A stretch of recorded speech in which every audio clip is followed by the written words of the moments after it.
All right, guys, we're back with the latest update from Tesla. This one is 2020.40.3. Lots of different features as usual. Some for us, some for others with different car configurations and different countries. We're going to jump into all of them right now.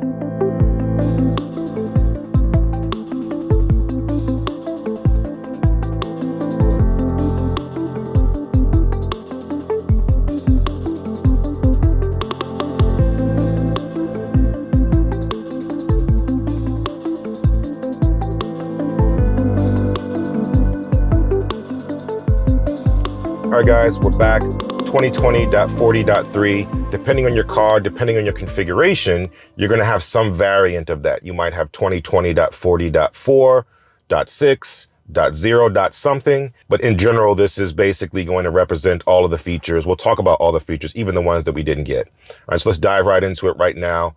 First, we want to talk about one release note that happened in the last release that we didn't do a video for, and that is the Navigator Autopilot exit passing lane. All right, I'll zoom in a little bit so you can take a look at that. Okay, so Navigator Autopilot exit passing lane gives you the ability to basically disable the car's native instruction to get out of the passing lane. That was something that a lot of owners have asked for based on your local regulations and how you should be driving, to use the passing lane to pass and not stay in the passing lane. This feature allows you to override that logic.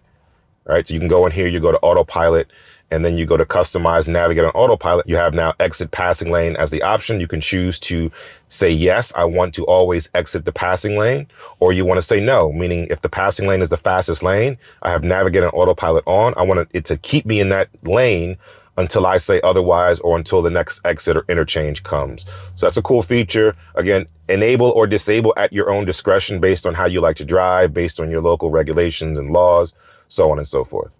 All right, so that's an update that we missed in the last release notes.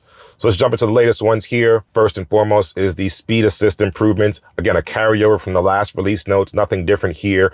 I'll just reiterate for those who didn't see that video. Basically what happens is Tesla uses map data to determine what the speed limit is on given roads. And what this is doing is now using the cameras to get a visual representation of what the speed limit is and using that to override the map data. Okay, so this is really good for scenarios where you have conditional speed limits, meaning construction zones or other scenarios that require the speed limit to change. The map data on a specific road may say 45 miles an hour, or may even say 50 miles an hour, but the conditional speed limit for a police officer holding a sign up or a temporary sign up may read 45 miles an hour. And now the car will adhere to that. It'll use the visual cameras to represent the speed limit and override the map data. And this is also good for areas where map data is inaccurate, where you have a zone where the speed limit says, 35, but it's actually, 55. And then it'll look at the sign. It'll say the sign says 55. I'm going to override that.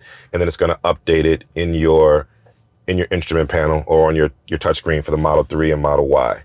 Okay, so that's what that looks like. The next update is a pretty cool update that owners have been asking for a while.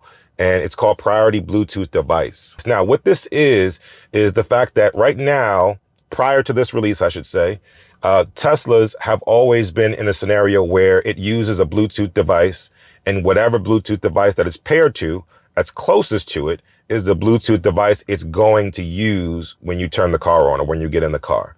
Okay? That's not a great thing, especially if you share your car with someone else. So if you have a husband, wife, or a partner situation, or even just a family situation where you guys share a Tesla, you're going to have your different profiles, which should also have your own distinct Bluetooth devices, right? Prior to this release, that wasn't the case. So what winds up happening is if you yourself, in my instance, me, I'm in the car and my wife's phone is in the car, but my phone isn't, it'll pair to her phone and not my phone, which is a bit of a headache because now when you get your phone, you're going to have to go in and then disconnect hers and connect yours. Pain in the butt. Okay, so what this feature looks to do is it looks to address that by allowing you to set a priority device for your profile. Okay, now this is really practical for Model S and X because Model S and X owners, you have a key fob and you can link your driver profile to your key fob. So when my key comes closest to the car, my profile is going to automatically load up and all the information for my profiles gets set up in the settings and such. When my wife walks up with her key, her profile loads and her information shows up. So what this is allowing you to do is to now go into Bluetooth settings, select the phone, and now make this the priority device for this particular profile. You see that? So now when I come up to the car, my profile gets activated. It's going to look for my phone, even if her phone is in the car or nearer to the car than my phone. It's going to always look for my phone and make that the priority device. Okay, so with key fobs, this is great for Model S and X. For Model 3 and Model Y, it's just going to be about which phone is in range, right? Because you don't necessarily have keys. You're going to have which phone is in range. So again, if you're in the car, Model 3 and Model Y, and your partner's phone is in the car and your phone isn't, it's going to connect to theirs. But again, if you have Bluetooth priority, it'll look for that phone versus your partner's phone and vice versa. Again, based on the priority, and then again, based on the profile. All right. Now, the next feature we're going to talk about is Glovebox Pen. A pretty cool feature, but let me give you a little bit of history here. This is the Glovebox button. You press it and it opens. And since Teslas have come out, that's pretty much been the case where anyone can open the glove box. The exception is when they introduced the valet mode. Valet mode allows you to lock the glove box and other features based on it being in valet mode, which uses a PIN code to deactivate. Right. So if you're giving someone the car to park for you in terms of valets, they have access to the car to move it and drive it, but they don't have access to the full power. Obviously, they don't have access to your navigation to know where you live or know where you're going. And they don't have access to open the glove box. OK, but that only app happens if you have valet mode activated, which you can do in the car or through the app. However, this particular feature says, hey, irregardless of valet mode, we're going to give you the ability to lock the glove compartment regardless of whether you're in valet mode or not, just a general extra layer of security. Okay. And so the way that works is here, we go here, safety and security. We're going to scroll down. We're going to say Glovebox Pen. It's going to be here with the rest of the pin-based features, such as pin to drive. So you'll enter this, you'll put in your code 1234 or 1234, and then you'll enter it, and now Glovebox with the pen. So what does that do? That says, hey, when you want to press this, you can't open it. Right? Because the Glovebox Pen is here. When you want to unlock it and make it accessible again, you can disable it. It'll ask you to enter your code 1234. And then now you're able to do that. And the Glovebox opens right up. Okay. So that's a pretty cool one. Now, again, the features that we don't have. Speed assist improvements. You'll see a couple of variants here. And again, for different models, 3Y, full self-driving, MCU1, MCU2. The difference here is that with MCU2 and full self-driving, you're going to see the visualization of the speed limit signs on the screen, on the instrument panel. For MCU1, you're just going to see the speed limit sign change. You're not going to see the actual visualization of the speed limit sign as you move past it in the visualization. That's the only difference there. Okay, Bluetooth priority device. We talked about that. Here's what it's applicable to. And then mobile app for venting windows. Again, only for Model S. So Model 3 and Model Y owners, you may look at this and say, hey, I already got this. What's going on? It's just because it's for Model S only, but they included it in the global release notes. Glovebox Pen. And then here's a really important one for Model 3 and Model Y, which is the Charge Port Inlet heaters. Now, from my understanding, from what the community is telling me, this is only applicable for newer Model 3s. All Model Ys, but newer Model 3s. Some of the original Model 3s do not have that, and it's not retrofittable in a cost-effective way, according to Elon. Okay, so what this is the Model 3 and Model Y charge port isn't heated.